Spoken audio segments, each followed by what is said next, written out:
მოგესალმებით რადიო სვენელბო და სოციალურ ქსელში მაყურებლებო.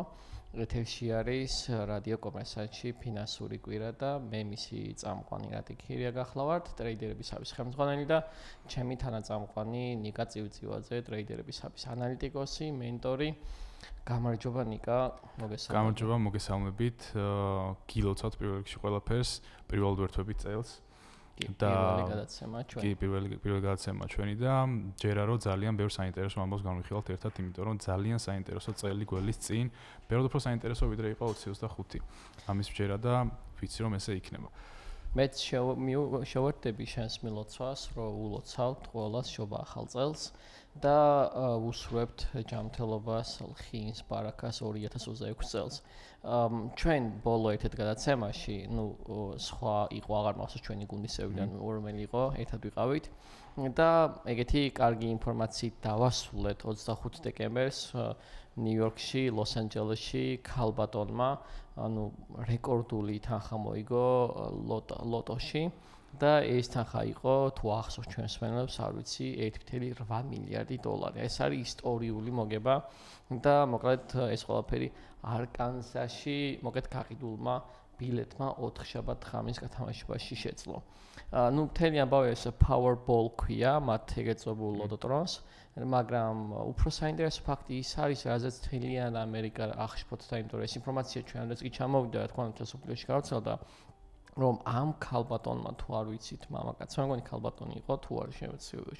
ვუცდები, 1.8 მილიარდის ნაცვლად მიიღო ზუსტად 492 მილიონი.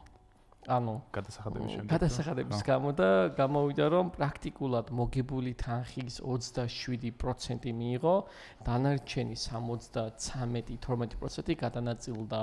იმ ეგრეთ წოდებულ საგადასახადო სისტემაზე, არ ვიცი, რაღაც ვალდებულობებზე, ასე შემდგომ და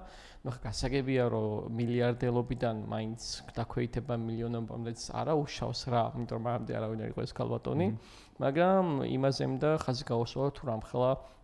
დიდი სატარიფო გადასახადები არის ამერიკაში ზოგადად, რომ ქალი გახდა ერთ დღეს მილიარდელი, მაგრამ გადაცემის დროს გახდა უკვე უბრალოდ რაღაცა 500 მილიონის ფლობელი, 412 მილიონი. უბრალოდ 500 მილიონი. ხო, ეგეც უბრალოდ 500 მილიონი. მაგრამ ეგეთი საინტერესო ამბები იყო, რომ მოკლედ ძალიან საინტერესო ამბავი მოხდა მაგაზე, რაც მე უკვე ახალ წლებზე, როცა უკვე გადაცემა მოხდა, მოკლედ ეს ინფორმაციაც გავრცელდა. ხო, მოდი იცით მინდა დავიწყო იმ ინფორმაციით, რომელიც ჩვენ შარშანაც კი ვახსენეთ, არ მახსოვს რომელ გადაცემაში, თქვით რომ აუცილებლად ოქრო მიმდინარე პოზიციიდან გამომდინარე, აუცილებლად შეეცდება რომ მიაღწიოს $5,000 და უკვე აი აგერ HSBC-ის ანალიტიკოსმა ჯეიმს სტილმა,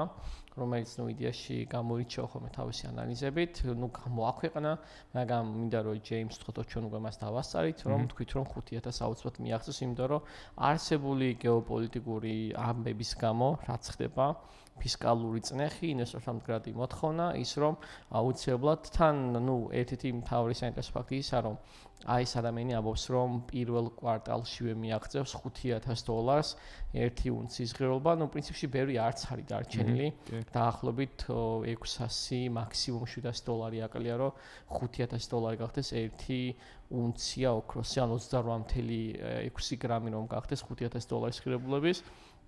მაგრამ მოკლედ ეგ არის მთელი ამბავი, რომ ძალიან საინტერესოდ მიმდინარეობს ეს გეოპოლიტიკური ამბები, საკმაოდ ეფექტურად მოქმედებს ეგრეთ წოდებულ აქტივებზე, როგორც არის ოქრო და თუნდაც ვერცხლი, პლატინუმი და სხვა მრავალი აქტივი, რომელიც საკმაოდ აქტიურად ივაჭრება. ხო, კი, ეხლა უკვე მარტივია იმის თქმა, რომ 5,000 აუცილებლად მიაღწევს ოქრო, თუმცა ჩვენ როცა ვთქვით, მაშინ 4,000-ში იყო, მე მგონი უჭირდა ცოტა 4,000-ის გატეხოს. ასე რომ როგორც ჩანს, დაგეწივნენ ნელ-ნელა მსოფლიო ანალიტიკოსებიც კი. მე გვისმენენ, რადიო კომერსაც უსმენენ. რაც შეეხება ოქროს და ზოგადად ასევე ვერცხლის საპატიო სახსენებელია, იმიტომ რომ ბევრად უფრო დიდი მოგება დადო. წელს საერთო წელი ესე რომ შევაფასოთ, საკმაოდ მსუხე წელი იყო სწორი აქტივებისთვის. უმეტესობა ინდექსებმა თუ სხვა სასაქონლო ინსტრუმენტებმა დადეს ორნიშნა მოგებები, მაგალითად S&P 500-მა, წამყვანმა საფონდო ბირჟის ინდექსმა 16% დადო, NASDAQ-მა, ტექნოლოგიური სექტორის ინდექსმა 21% დადო, ოქრომ ჩვენმა ერთ-ერთმა საყოველთაო აქტივოა 63% წლიდან წლამდე ზრდა და ვერცხლმა დიდ აქტივებში ყველაზე მეტი 154% გვაჩუქა წლიდან წლამდე უკუგება და აუცილებლად გააგრძელებს ამას, იმიტომ რომ ზოგადად სასაქონლო ბირჟის ინსტრუმენტები, ოქრო ვერცხლის ესეთი ინსტრუმენტებია, რომლებიც როდესაც სოფლიოში ქაოსი, არეულობაა და ასე შემდეგ, ინვესტორებისთვის საყვარელი აქტივები ხდებოდა, ბევრი ფული შეედინება მათში. ასე რომ თუ გავითვალისწინებთ იმას, რომ 2026 წელი ამერიკაში არის საპარლამენტო არჩევნების წელი და წინასწარი გამოკითხებით დემოკრატები ლიდერობენ, როდესაც პრეზიდენტი არის რესპუბლიკელების წარმომადგენელი, ეს ცოტა ქაოსს ქმნის. ასევე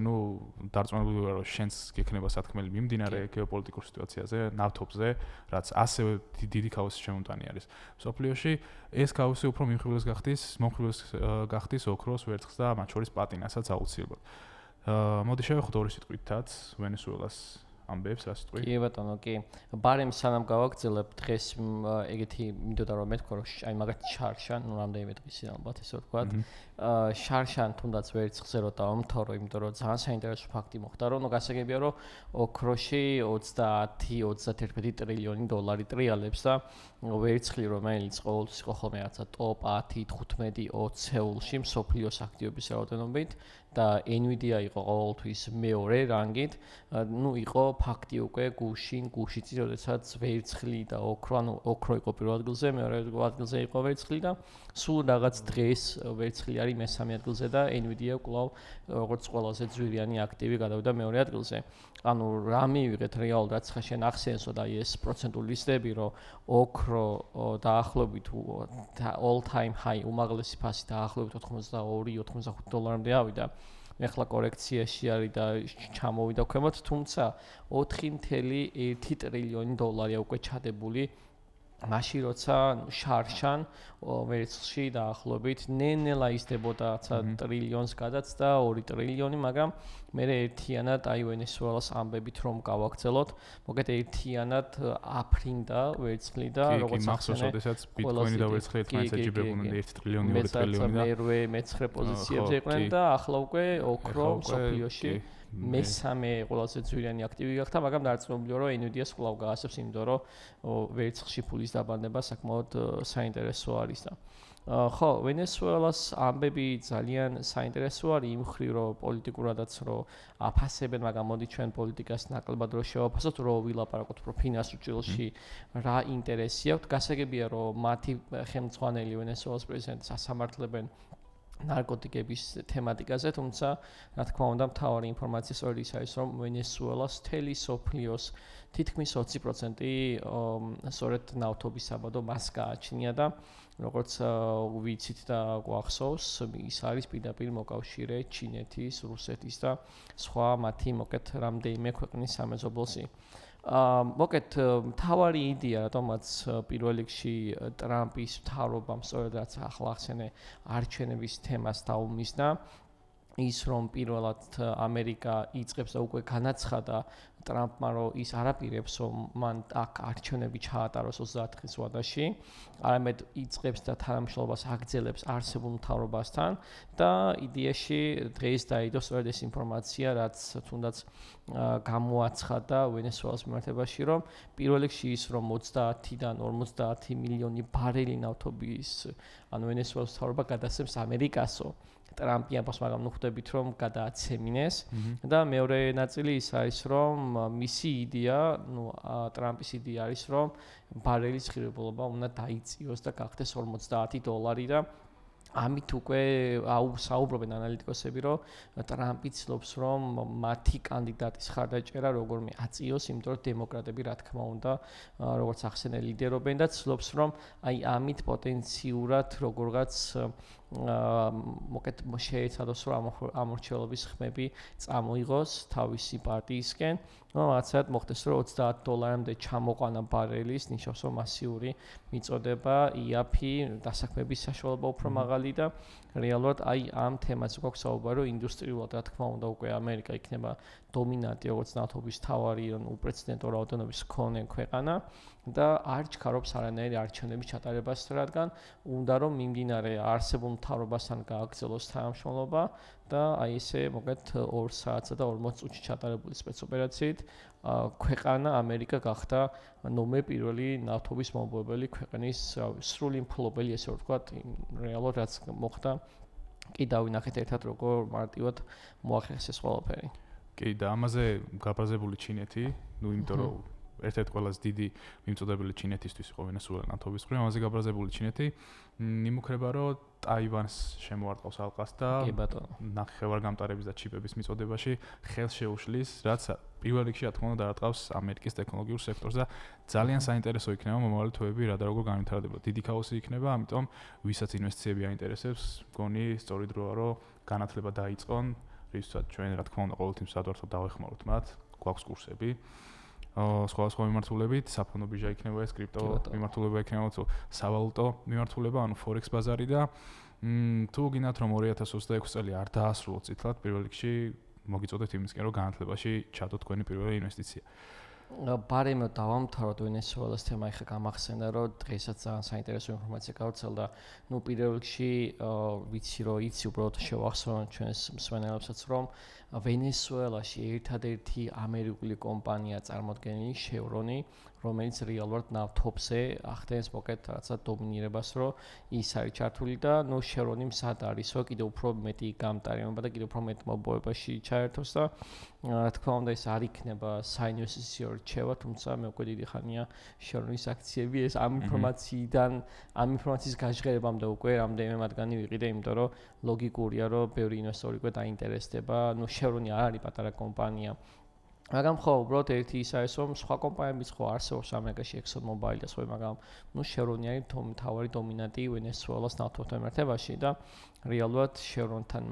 ან პირდაპირ თქვა ტრამპმა, რომ შევრონთან უნდათ დამატებითი მოლაპარაკებები, რომ უფრო აქტიურად დაიწყოს შევრონმა მოპოვებულ ნავთობზე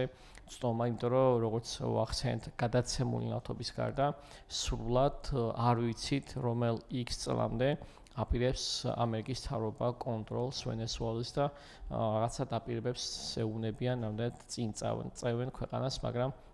ნუ ფაქტია, რომ არსებული მდგომარეობა აი ასე გამოიყურება, რაც ვეძახით, რომ მოკეთ ამერიკა დომინირებს სოფლიოში უკვე აი ამ სასაქონლო პროდუქტის მიმართულებითაც.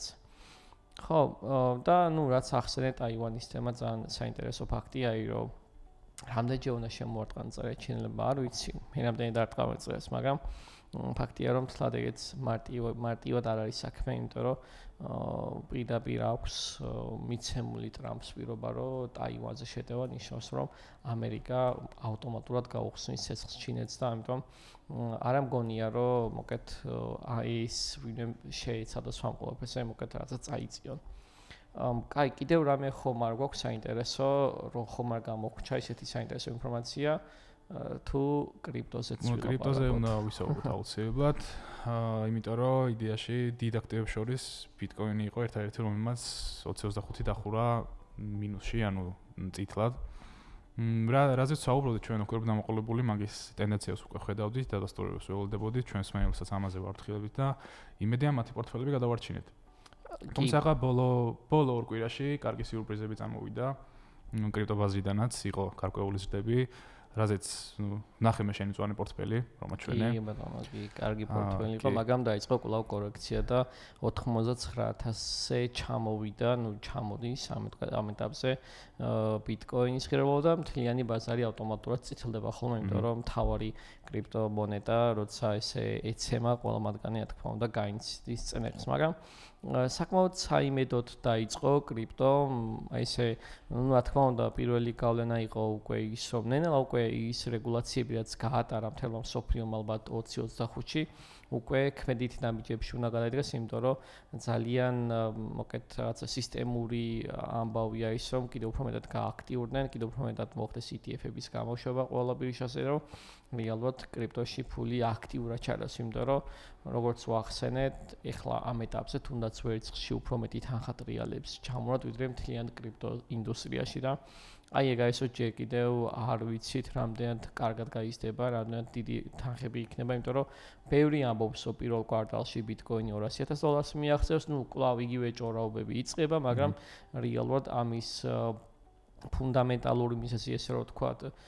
შესაძლებელია რომ არსებობდეს, მაგრამ ნამდვილად რას მიაღწევს, ჯერჯერობით ცოტა ბუნდოვანი არის, იმიტომ რომ ესე მარტივად ვერ იქნება. 200,000 მიღწევა სერიოზული ფუნდამენტალური მიზეზები ჭირდება, ეკონომიკურიც მათ შორის, რაც ჯერჯერობით არ ჩანს, ასე რომ მე პირადად ცოტა მეეჭვება რომ 200,000 ვიხილოთ პირველ კვარტალში. ხო, პირველ კვარტალში ვერ, მაგრამ მე მგონი 2026 წელს კრიპტომ კიდევ ერთხელ უნდა გაიწყოს, იმიტომ რომ სხვა შორის თუ დააკვირდები, ანუ რასაც გავეცანი, ის წინა ორი ჰალვინგის ეგეწებული სისტემა, რაც იყო რომ მეოთხე ჰალვინგიდან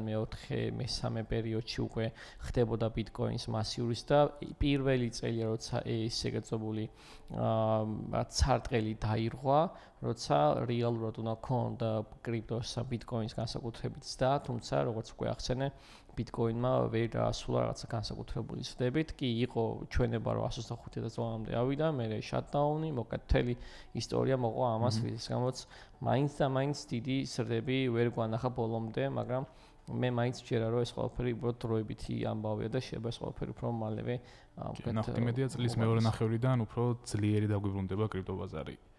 პირველ ნახევარი მაინც დავაკვირდეთ ჯობია, არა მარტო ჩვენ, არამედ ყველა. ხო, მოკლედ თან ისიც მინდოდა თან მე თქვა რომ კიდევ ერთი საინტერესო ფაქტი არის, რომელიც 7 იანვარს, ანუ გუშინ ერაყის მინისტრთა კაბინეტმა დაამტკიცა გეგმა, რომლის მიხედვითაც West Kuna 2 ნავთობის საბადოზია საუბარი, ოპერაციები ნაციონალიზდება და ეს საბადო სოფლიოში ერთ-ერთი უმსხვილესად ითვლება. გადაწყვეტილება მიღებულია იმისთვის, რომ თავიდან იქნას აცილებული წარმოების შეფერხება, რომელიც უკავშირდება ამერიკის მხრიდან სანქციონებულ კომპანიაზე Lukoil-ი. ალბათ გახსოვს ჩვენთანაც არიან წარმოდგენილი უკვე აღარ არიან წარმოდგენილები და რეალურად მოკლედ ერაყის მინისტრთა კაბინეტი უკვე სთავაზობს სხვა კომპანიებს რომ გააგრძელონ მუშაობა ნავთობის საბადოზე და ერთ-ერთი მათ შორის რომელიც უკვე დაინტერესებულია 10-მდე ინვესტორი გამოიხმაურა ამ ინფორმაციას მათ შორის რა თქმა უნდა წერან ნახსენები Chevron-ი უკვე ფორმაშია, უკვე თან გამოთქვა სურვილი ExxonMobil-მაც, Carlyle-მაც გამოთქვა სურვილი და მოკლედ ნავთობზე სერიოზული ნადირობა გველდება მგონი 2026 წელს, იმიტომ რომ Lukoil-ს არ უნდა ერაყის მთავრობას რომ სანქციონებული კომპანია მართავდეს იმ საბადოზე აქტივებს და მოკლედ ეხლა როგორც გავეცან ინფორმაციას მოხდება რეალურად იმ ხელფასების დაფარო, რომელიც მოკლედ თანამშრომლებს ვერ დაუფარეს აი ამ შეფერხების გამო, თუმცა ყველაფერი კარგად არის. დღეში ეს ლოკაცია სტაბილურად 465,000 ბარელიდან 480,000 ბარელამდე გამოიმუშავებს, ანუ ერთ-ერთი ყველაზე დიდი საბადო არის. ამიტომ რეალურად ამიტომ არის რომ ამერიკული კომპანიებმა იმ წამსვე წარმოადგენს მათი ინტერესი რომ ამ საბადოზე სურთ მათ დაიწყონ აქტივობები. მოკლედ ალბათ იმის ხმა შეიძლება რომ წელს მგონია რომ ნავთობ კომპანიების ეს ორი წარმომადგენელი ExxonMobil, Chevron-ი, მერე კიდევ რამდენიმე სხვა კომპანიაც გამოჩნდება. რასაც აუცილებლად ვახსენებთ მე შემდგომ გამოსვლებში. რაცა მგონია რომ ნავთობის წელი იქნება საინტერესო მოვლენები, როგორც სიახლეების მხრივ, ისე ფასების ვალობადობის მხრივაც ნავთობის ბაზარზე, ასე რომ ნახოთ, საინტერესო წელი იქნება ნამდვილად. ოკეი, კი ბატონო, მადლობა. კიდევ ერთხელ ნიკა, საინტერესო საუბარი გამოგვივიდა. მე მგონი ყველაფერი მოვიხილეთ, ყველა ბაზარი, რომელზეც შეიძლება დღეს ვთქვათ, აქტუალური ამბები არის. მადლობა ჩვენს რადიო მსმენელებს. კიდევ ერთხელ შევახსენებთ, რომ ტრეიდერების საფში როგორც უკვე ახსენე, აქტიურად უკვე დავიწყეთ სეზონი და ყველა სათქმო უნდა ველით, ვინც არის დაინტერესებული აი ამ თემებს უკვე სიღრმისეულად შეისწავლონ, როგორც ინვესტიციები, ასევე ვაჭრობა და სხვა ტიპის რაღაც გარიგებები. ამიტომ ჩვენ ყოველთვის ღიავართ აი ამ ინფორმაციების უფრო მეტად გაზიარებას, სწავლება და პრაქტიკაში ჩვენებით. ჩვენ კი დავამშვიდობოთ ჩვენს მსმენელებს და რა თქმა უნდა, ყოველ ხუთშაბათს კვლავ დაგველოდეთ, იმიტომ რომ გაგიზიარებთ საკმაოდ საინტერესო ფინანსურ კვლევებს, ანალიზს, რომელსაც ჩვენ ვიყენებთ აქტიურად თუნდაც ინვესტირების პერიოდში. ნახვამდის და დროებით.